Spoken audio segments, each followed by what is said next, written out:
여러분, 안녕하세요. 밤의 미스터리 채널입니다. 오늘 다룰 사건은 대한민국을 분노로 들끓게 만든 그 충격적인 사건입니다. 2022년 5월 22일 일요일 새벽 5시 평범한 일상이 끝나고 집으로 돌아가던 한 여성에게 일어난 일은 그야말로 악마의 소행이었습니다. 한 여성이 오피스텔 입구로 들어옵니다. 그리고 뒤에서 따라오는 한 남자. 그가 보폭을 줄이며 조용히 다가가더니 순식간에 벌어진 돌려차기, 그리고 쓰러진 피해자를 향한 연속된 폭행. 이것은 단순한 묻지마 범죄가 아니었습니다. 오늘 우리는 이 사건의 전말을, 그리고 피해자 진주 씨가 직접 밝힌 충격적인 진실을 낱낱이 파헤쳐 보겠습니다. 사건은 2022년 5월 22일 새벽 5시에 시작됩니다. 진주 씨는 친구들과의 모임을 마치고 집으로 돌아가는 길이었습니다. 엘리베이터를 기다리며 친구들과 문자를 주고받던 평범한 순간이었죠. 하지만 다음 순간 그녀가 깨어난 곳은 병원이었습니다. 진주 씨 증언으로는 눈을 떠보니까 병원이었고 집이 아니라 병원이라고. 무슨 일이 있었던 거죠? 머리에는 열상이 있었고 뇌 일부분에 다발성 출혈이 발생했습니다. 왼쪽 머리 부상으로 인해 오른쪽이 마비되었고 병원에서는 8주 이상의 치료가 필요하다는 진단을 내렸습니다. 응급실에서 깨어난 진주 씨는 친언니에게 이렇게 말했다고 합니다. 진주 씨 증언은 나 모르는 사람한테 맞았어. 그러지 마시라고 했는데 계속 때렸어. 하지만 놀랍게도 진주 씨는 이 말을 한 기억조차 없다고 합니다. 외상 후 스트레스 장애로 인한 해리성 기억 상실. 그 충격이 얼마나 컸는지 짐작할 수 있습니다. 그렇다면 대체 무슨 일이 있었던 걸까요? 다행히 현장에는 CCTV가 있었습니다. 새벽 5시경 오피스텔 입구로 진주 씨가 들어옵니다. 그리고 그 뒤를 따라 한 남자가 들어오죠. 이 남자는 보폭을 줄이면서 조용히 다가갑니다. 마치 사냥감을 노리는 포식자처럼 말이죠. 그리고 순식간에 돌려차기가 장렬합니다. 진주 씨가 쓰러지고서도 이 남자는 계속해서 가격을 합니다. 의식을 잃은 피해자를 향해 무려 5번이나 추가 폭행을 가한 것입니다. 전문가 분석으로는 이렇게 걷어차는 여러 가지 행위 때문에 뇌출혈이 생겼다. 뇌에서 경직이 일어난 거거든요. 굉장히 위험한 상태입니다. 하지만 더 충격적인 것은 이후의 행동입니다. 남자는 쓰러진 진주 씨를 어깨에 메고 CCTV 사각지대로 사라집니다. 그리고 5시 10분경 오피스텔 밖으로 나갑니다. 2분 후 입주민이 현관앞 핏자국을 발견했고 그 자리에 진주 씨가 있었습니다. CCTV는 비교적 선명했고 범인의 얼굴도 잡혔습니다. 경찰은 건물 밖 CCTV를 연장해가며 범인의 동선을 추적했고 사건 발생 4일 만에 검거에 성공합니다. 검거된 범인은 진주 씨와 전혀 면식이 없는 30대 남성이 씨였습니다.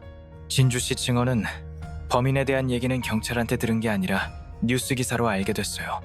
굉장히 당황스러웠던 것 같아요. 잡혔다. 이런 다행스러운 생각보다는 왜 이걸 나한테 얘기를 안 하지? 라는 의문이 들었어요. 이는 수사 과정에서의 첫 번째 문제점이었습니다. 피해자는 사건 발생 후 가해자가 검거되었다는 사실조차 공식적으로 통보받지 못했던 것입니다. 진주 씨는 가해자를 기억하지 못해 불안에 떨었다고 합니다. 가해자가 만약에 구형을 받고 출소를 하더라도 그 사람이 제 앞에 있는데 그 가해자를 제가 기억을 못하면 얼마나 끔찍할까 싶어서, 그래서 첫 재판에 가게 됐던 것 같아요. 첫 재판장에서의 모습은 어땠을까요?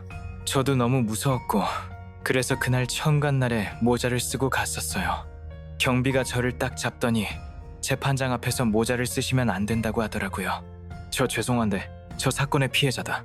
너무 무서워서 그런데 조금 모자를 쓰면 안 되겠냐고 얘기를 하니까 그 경비가 그러면 제 옆에 앉으세요 라고 했는데 그 자리가 너무 구석인 거예요. 모자를 확 던지고 딱 정중앙에 앉았어요. 용감한 선택이었습니다. 진주 씨는 범인이 보든 말든 나는 여기서 숨지 않겠다는 의지를 보여주었습니다. 가해자 이 씨는 재판에서 심신미약을 주장했습니다. 술을 마시고 기억이 나지 않는다는 뻔한 변명이었죠. 이 씨 진술은 한두 번 때리는 건 기억이 나는데 그래도 왜 그랬는지 몰라. 술을 진짜 태어나면서 그만큼 먹어본 것도 진짜 처음인 것 같고. 하지만 CCTV 영상은 전혀 다른 이야기를 하고 있었습니다. 이 씨가 진주 씨를 따라오는 모습을 보면 20m 정도 거리를 두고 따라오면서 진주 씨가 멈추면 함께 멈춥니다. 만취한 사람의 걸음걸이가 아니라 타겟을 향해 주도 면밀하게 걷고 있는 모습입니다. 더욱 놀라운 것은 돌려차기 장면입니다. 만취한 사람이 이렇게 정확하게 머리를 가격할 수 있을까요? 그것도 왼발로 말이죠. 전문가 분석으로는 만취하게 되면 평형 감각의 영향 때문에 비틀거리게 돼요. 그래서 저렇게 한쪽 발을 중심으로 돌려차기 한다는 기술은 사실 술에 취하지 않은 멀쩡한 상태에서도 중심 잡기가 어려워요. 이 씨는 오른발, 왼발 다 쓸 줄 아는 사람이었습니다. 오른쪽에서는 벽에 걸리니까 의도적으로 왼발을 선택한 것입니다. 더욱 충격적인 것은 범행 후의 행동입니다. 두 번째 가격을 하고 난 다음 잠시 멈춘 이 씨는 피해자의 휴대폰을 집어듭니다. 신고를 못하게 하려는 치밀한 계산이었죠. 그리고 피해자를 어깨에 메고 가면서 떨어뜨린 물건까지 꼼꼼하게 챙깁니다. 심지어 떨어진 신발도 다시 와서 가져갑니다. 이게 만취한 사람의 행동일까요? 만취한 사람은 자기 소지품도 흘리고 다니는데 말입니다. 여기서 중요한 단서가 나타납니다. 바로 사라진 7분입니다. 진주 씨가 발견된 장소는 복도 입간판 뒤였는데 그곳은 CCTV 사각지대였습니다. 진주 씨가 CCTV에서 사라진 시간이 5시 2분 31초, 이 씨가 건물 밖으로 나간 시간이 5시 10분 24초, 그 사이 약 7분간의 공백이 생깁니다. 이때 진주 씨의 친언니가 중요한 증언을 합니다. 친언니 증언. 너 속옷 안 입었어? 팬티가 보이지 않았던 것입니다. 확인해보니 팬티가 오른쪽 종아리에 걸쳐 있었습니다. 최초 신고자의 증언도 비슷했습니다. 청바지가 골반 부위에 걸쳐져 있고 단추가 모두 풀린 상태에서 은밀한 부위가 보였어요. 팬티는 보이지 않아서 속옷이 없는 것으로 생각했습니다. 하지만 이 씨는 끝까지 부인했습니다. 청바지 지퍼 쪽은 건드린 적도 없다. 피해자를 끌고 갈 때 혹시 그 지퍼가 내려갈 수도 있지 않겠느냐? 정말 그럴까요? 진주 씨가 입고 있던 청바지를 보면 지퍼뿐만 아니라 2개의 쇠단추가 상하로 붙어 있는 구조입니다. 단추 구멍이 있는 왼쪽 허리 부분을 오른쪽 호주머니 옆까지 덮어서 단추를 채워야 하는 바지였습니다. 이런 바지가 스스로 풀어질 수 있을까요? 재판에서 실제로 시연을 해봤는데 불가능하다는 결과가 나왔습니다. 더욱 결정적인 증거가 나타납니다. 이 씨가 도주한 3일 동안의 휴대전화 검색 기록입니다. 디지털 포렌식 결과, 폭행 살인 미수, 사망 부상, 관련 사건 실시간, 성폭행, 강간 미수, 묻지마 폭행, 강간 미수. 심지어 사건이 일어난 건물 이름까지 정확히 넣어서 검색했습니다. 기억이 안 난다던 사람이 말이죠. 더욱 중요한 것은 이 검색 시점입니다. 뉴스에도 사건이 나오지 않았던 때였습니다. 이는 명백한 자백이나 다름없었습니다. 1심에서 이 씨는 살인미수로 징역 12년을 선고받았습니다. 검찰이 구형한 20년에서 8년이나 감형된 것입니다. 저는 그때 12년형을 받았다는 것보다 검찰이 구형한 20년에서 8년 감형된 이유가 가장 화가 났던 것 같아요. 감형의 이유는 반성이었는데 실제로는 정반대였습니다. 구치소 네이씨 발언, 죽여버리겠다, 더 때려주겠다. 나는 6대밖에 안 찼는데 왜 12년이나 받았나. 피해자가 언론에 나와서 사건이 커졌다. 이럴 줄 알았으면 처음부터 죽여버릴 걸 그랬다. 더욱 충격적인 것은 이 씨가 진주 씨의 이사한 집 주소까지 알고 있었다는 점입니다. 민사소송 과정에서 소장에 적힌 주소를 보고 달달 외우고 있었던 것입니다. 제가 이사한 집 주소가 가족들과 같이 살고 있는 아파트였고, 내가 혼자 죽어야 됐는데 왜 가족들까지 이렇게 위협에 빠뜨렸을까? 그때부터는 지금도 그렇지만 시한부 인생을 산다고 생각을 하기 시작했어요.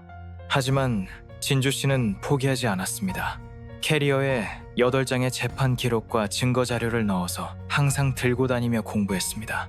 언론의 관심도 높아졌고 결국 항소심에서 DNA 전면 재감정 요청이 받아들여졌습니다. DNA 재감정 결과 청바지 안쪽 허리 부분, 허벅지 부분, 종아리 부분, 그리고 바깥쪽 허리 부분에서 가해자의 Y 염색체 유전자가 검출되었습니다. 여기서 중요한 점은 청바지 안쪽에서 검출되었다는 것입니다. 지퍼에는 손도 안 댔다고 강하게 부인했던 이 씨의 주장이 완전히 무너진 순간이었습니다. 진주 씨가 직접 본 검찰의 청바지에는 무려 121개의 구멍이 뚫려 있었습니다.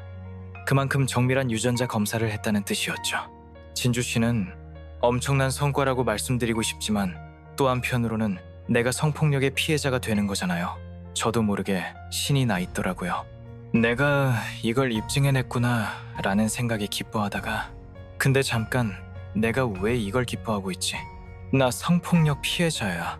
이걸 스스로 알린 꼴이 되어버려서 그때부터 또 너무 우울했어요. DNA 재감정 결과로 죄명이 살인미수죄에서 강간살인미수죄로 바뀌었습니다. 검찰은 1심 구형보다 높은 35년을 구형했지만 항소심 결과는 징역 20년이었습니다. 가해자는 1심에서 살인미수로 징역 12년형을, 2심에선 김 씨의 주장이 받아들여져 강간살인미수로 20년형을 선고받고 형이 확정됐습니다. 하지만 진주 씨의 노력은 헛되지 않았습니다. 이 사건은 법원의 양형 기준을 바꾸어 놓았습니다. 최근 비슷한 사건에서 가해자가 징역 50년형을 받은 사례가 나왔습니다. 검찰이 구형한 30년보다 20년이나 더 가중한 것입니다. 이는 형법상 징역으로 선고할 수 있는 법정 최고형입니다. 명백히 이거는 진주 씨 사건이 영향을 미친 겁니다. 진주 씨는 방거울에 살아있으니까 바꿀 수 있다 라고 적어놓고 매일 보며 버텼다고 합니다. 제가 가장 힘들었을 때 방거울에 살아있으니까 바꿀 수 있다를 적어놓고 계속 그걸 보면서 집 밖을 나갔던 것 같아요. 진짜 살아있어서 바꿀 수 있는 게 맞나? 진짜 너무 힘들다라는 생각을 했는데 지금은 서서히 바뀌고 있고 결국 이 말이 사실이 된 거예요. 그래서 요즘은 진짜 살아있어서 다행이다라는 말을 하고 존재의 가치에 대해서 더 감사하게 느끼고 있는 것 같습니다.